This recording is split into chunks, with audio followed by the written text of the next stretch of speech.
Como andam as negociações do São Paulo com investidor estrangeiro? Levei essa pergunta para o presidente do Tricolor, Júlio Casares, e trago a resposta nesse vídeo.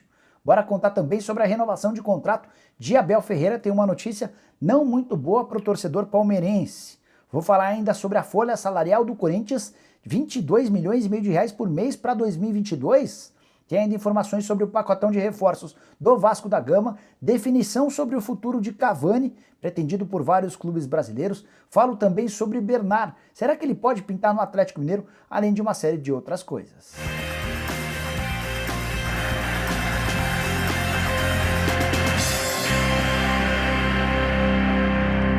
Fala aí pessoal, sou o Jorge Nicola, bem-vindos a mais um vídeo do canal. Ótima sexta-feira para todos, muita luz, paz, saúde e dinheiro.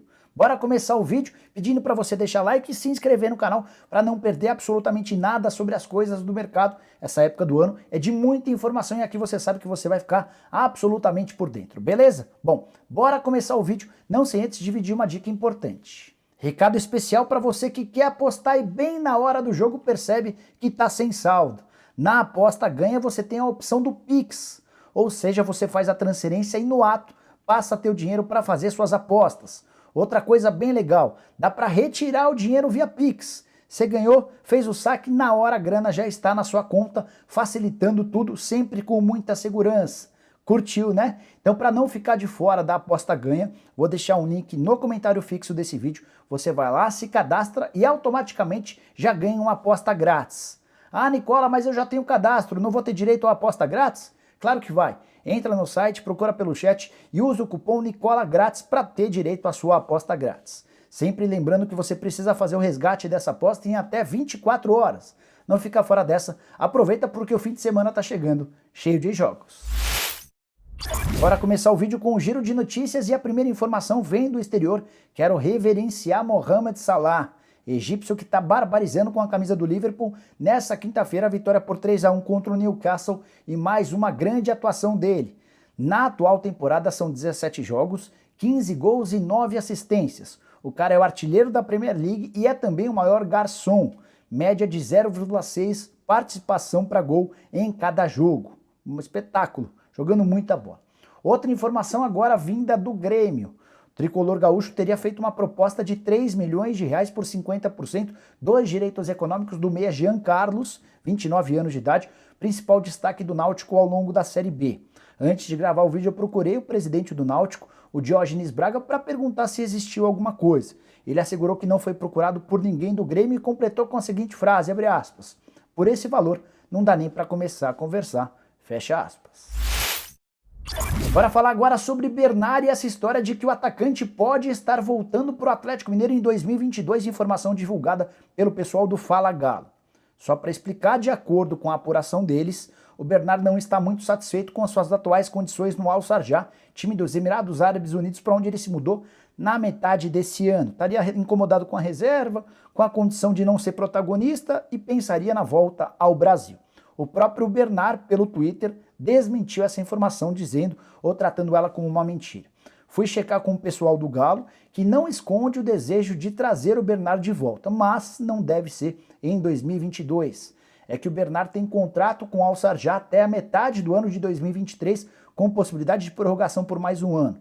Mas os problemas não terminam por aí. O Bernard, que é titular do time, 12 jogos, 2 gols e 2 assistências, ainda fatura 3 milhões de reais de salário por mês, algo completamente incompatível com a realidade financeira do Galo ou de qualquer time daqui.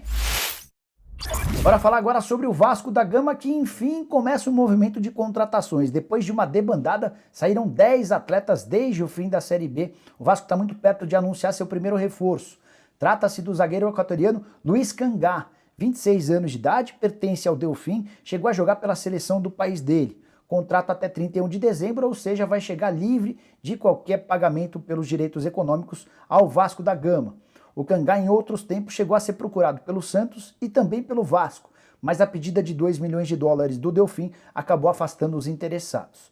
Jogador de muita força física, que chegou a ser campeão nacional em 2019, também já disputou Libertadores da América. Além do Cangá, o Vasco ainda está perto de outros 2 reforços. O Yuri Volante, que disputou a Série B pelo CSA, e o zagueiro Anderson Conceição, que defendia o Cuiabá da primeira divisão. Vasco que também tem interesse na contratação do Diego Souza, ex-centroavante do Grêmio. O contrato dele com o tricolor gaúcho termina agora em 31 de dezembro, não será renovado, especialmente por causa das cifras R$600 mil por mês. Quero falar agora sobre Cavani, que foi desejado por torcedores do Corinthians e do Palmeiras nas últimas semanas. Cavani tem tudo praticamente definido para se tornar, a partir de 1º de janeiro, jogador do Barcelona. E a curiosidade é que a informação veio da Argentina. Aí você deve estar se perguntando, mas Nicola, o cara é uruguaio, joga na Inglaterra, está se mudando para a Espanha e a notícia vazou pela Argentina? Qual que é a lógica disso? É que as duas TVs argentinas que noticiaram tiveram acesso por meio do Boca Juniors. O Boca era o maior interessado na contratação do Cavani entre todos os times da América do Sul. O Cavani já havia manifestado o desejo de atuar no Boca Juniors, mas o Boca foi avisado pelo Cavani que as conversas com o Barcelona avançaram e ele vai ser anunciado a qualquer momento como novo reforço do time catalão. Ele chega para substituir o Kun Agüero, que teve problemas cardíacos e precisou encerrar a carreira. Por falar em encerrar, também já dá para encerrar uma série de especulações envolvendo atacantes brasileiros e o Barcelona. Chegaram a dizer nos últimos dias que o Gabigol estava na lista de reforços do Barça, cheguei a contar para vocês que ele foi oferecido e não passou disso. O empresário do Arthur Cabral também sugeriu o nome dele no Barcelona. O Barcelona não levou essa história muito adiante e vai fechar com o Cavani, centroavante que tem contrato com o Manchester United até junho do ano que vem, mas o time inglês está disposto a abrir mão deles com 6 meses de antecedência. Em nome da economia, R$6 milhões por mês eram os vencimentos do Cavani no time inglês.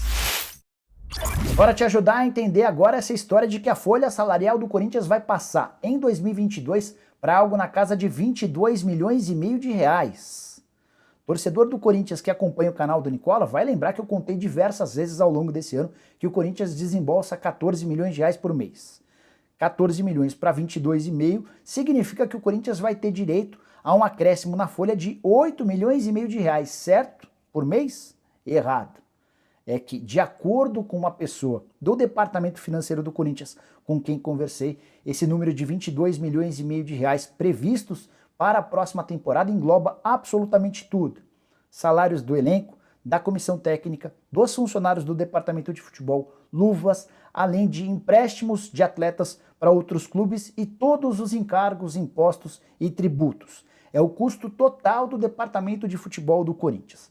Os R$14 milhões que os dirigentes do Corinthians costumam divulgar, referentes à folha salarial desse ano, englobam apenas o elenco e a comissão técnica, sem os tributos, sem os impostos, sem os funcionários que também trabalham no departamento de futebol e sem os jogadores emprestados. Você deve estar se perguntando, tá bom, Nicola, mas então qual é o custo atual do departamento de futebol com tudo isso que você falou? Algo na casa de R$20 milhões, já estou incluindo todos os últimos reforços, do Roger Guedes, do William, do Renato Augusto, do Juliano, do João Pedro, toda essa galera, cerca de R$20 milhões. Sendo assim, dá para cravar que o Corinthians vai ter a possibilidade de aumentar em R$2,5 milhões, contabilizando os impostos, sua folha salarial. Boa parte dessa grana vai ser ocupada pelo Paulinho, que chega para ganhar R$1 milhão por mês somente do Corinthians. A Taunza, nova parceira do Corinthians, vai ajudar com parte do pagamento dos salários do Paulinho e também de um centroavante. A gente já sabe que não será o Cavani. Timão segue em busca de uma boa opção para o camisa 9. Você tem alguma alternativa? Usa o espaço para comentários para deixar a sua opinião. Quero falar agora sobre Abel Ferreira, informação exclusiva e importante para o torcedor do Palmeiras. Abel Ferreira não deve renovar seu contrato com o Verdão, mas isso não significa que ele não voltará para o Palmeiras em 2022. Antes de gravar esse vídeo, conversei com uma pessoa muito próxima ao Abel. E essa pessoa me assegurou que o técnico português estará na reapresentação do elenco em janeiro do ano que vem. Disse mais, essa pessoa cravou que o Abel estará à frente do Palmeiras durante o Mundial e possivelmente até o fim do primeiro semestre do ano que vem. Aí eu perguntei, então tá bom, então acaba o primeiro semestre e ele vai embora? Essa pessoa respondeu que vai depender das possibilidades de mercado que se abrirem. E ela fez uma revelação importante. Existe uma especulação muito grande de que em Portugal, na metade do ano que vem, os 3 clubes grandes vão trocar de treinadores. A saída do Jorge Jesus do Benfica é líquida e certa. Sérgio Conceição, que é técnico do Porto há bastante tempo, também parece desgastado e é uma possibilidade bastante real. A coisa que mais me surpreendeu é a notícia de que o Rubem Amorim pode deixar o Sporting. E segundo essa pessoa com quem eu conversei próxima ao Abel Ferreira, o Rubem Amorim é o grande candidato a assumir o Manchester United a partir do verão na Europa. Só para lembrar que o Manchester United recentemente contratou um alemão, o Ralf Rangnick, mas esse cara chega como técnico interino até o fim dessa temporada e depois ele passa a ocupar o cargo de consultor. E o Rubem Amorim teria a aprovação do Cristiano Ronaldo e do Bruno Fernandes, as duas principais estrelas do Manchester United, também portugueses. Diante desse cenário de mudança nos 3 clubes portugueses, na metade do ano que vem é bem natural que o Abel Ferreira receba propostas. E aí que vem mais uma notícia importante. O Palmeiras trabalha nos bastidores há bastante tempo para tentar trazer a esposa e os filhos do Abel Ferreira para o Brasil. Isso diminuiria com certeza a possibilidade dele deixar o clube, mas está completamente descartada a vinda da esposa e das filhas do Abel Ferreira. A família continua em Portugal, até por isso o Abel não deve aceitar a renovação do contrato proposta pela Leila Pereira, ficando vinculado com o Palmeiras somente até dezembro de 2022. Chegou a hora de falar sobre o São Paulo e essa pergunta que todo torcedor tricolor tem me feito. Nicola, como é que é essa história do investidor internacional que pode aportar milhões de reais no tricolor? Fui o primeiro a contar sobre esse tema na semana passada e consegui, pouco antes de gravar esse vídeo, conversar com o presidente Júlio Casares, que é quem está tocando as negociações com o investidor internacional. Esse cara que tem ligação com o mercado árabe, mas não necessariamente é um saudita ou árabe. Bom, perguntei ao Júlio Casares em que pé estava essa negociação. E ele me respondeu da seguinte maneira, abre aspas. Estamos conversando, mas não necessariamente será apenas com ele. Temos buscado outras alternativas também, assim como em relação a patrocínios com a expectativa de novidades não muito distantes. Vale lembrar que o São Paulo acaba de fechar um patrocínio para a Manga, a Bitso, empresa de criptomoedas, vai pagar 13 milhões e meio de reais por temporada ou 40 milhões e meio de reais por um contrato de 3 anos para estampar sua marca. São Paulo segue em busca de investidores, tem essa negociação com um investidor internacional. Em janeiro, Júlio Casares tem uma viagem programada para se encontrar com esse investidor. O que pega nesse momento são as contrapartidas, o que o São Paulo vai oferecer em troca para que possa ter um aporte de muitos milhões de reais. E essa grana vai ser absolutamente decisiva para que o tricolor possa buscar reforços. Perguntei para o Júlio sobre reforços e a resposta foi a seguinte, abre aspas, estamos atrás do dinheiro primeiro. Ainda não tem nada engatilhado sobre reforços, fecha aspas. São Paulo tem conversado com muita gente. Contei para vocês que do Internacional nos últimos dias foram sondados o zagueiro Vitor Cuesta e o volante Patrick.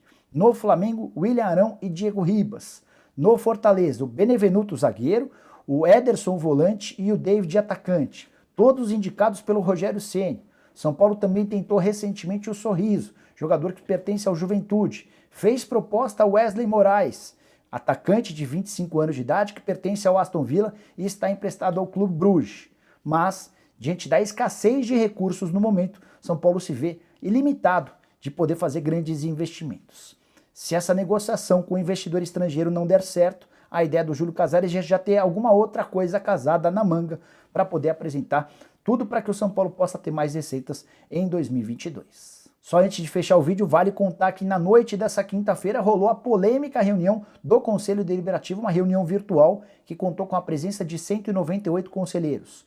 Eles debateram por 2 horas e meia possíveis mudanças no estatuto do clube, as principais delas a permissão para a reeleição do presidente e uma redução no número de quadro de conselheiros, de 260 para 200. A partir das 10 da noite dessa quinta-feira e até a tarde dessa sexta-feira haverá espaço para que os conselheiros votem de forma virtual. O pessoal da oposição anda bastante incomodado, temendo que essas mudanças façam com que o grupo da situação se torne cada vez mais presente nas eleições do tricolor. Bom, pessoal, eram todas essas as várias informações que eu queria dividir com vocês no vídeo de hoje do canal do Nicola. Espero que vocês tenham curtido o vídeo e deixem like por aqui. Quem ainda não se inscreveu, aperta esse botãozinho vermelho de inscreva-se. A gente se encontra nessa tarde com mais um vídeo e a partir das 7 da noite com o programa do Nicola que tá bombando. Não fica fora dessa. Ah, uma última dica, vou deixar na descrição desse vídeo o link do nosso canal de cortes para você se inscrever e não perder conteúdo nenhum. Abraço, tchau!